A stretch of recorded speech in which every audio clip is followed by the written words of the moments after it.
everyone, welcome back to this channel. In this tutorial, I will show you how to get the more outfit preset slots in Heartopia.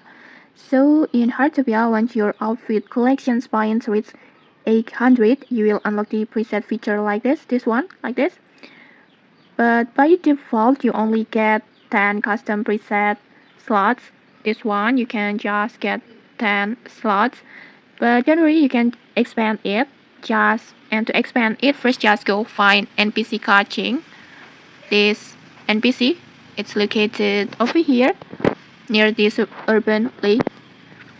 This NPC, and then just talk to her, and then just next just tap on general store like this, and then scroll down until you find at the expansions item, this one, reset outfit expansion, this one.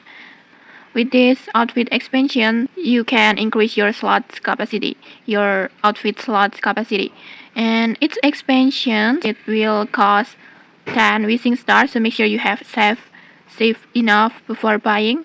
And then next to buy it, just tap on it and then adjust the number that you want to buy.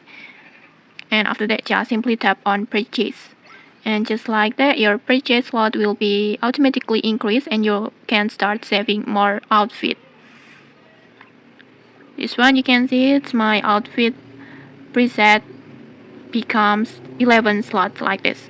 And okay, that's it. If you found this helpful, don't forget to like, comment, and subscribe for more tutorials. Thanks for watching and see you.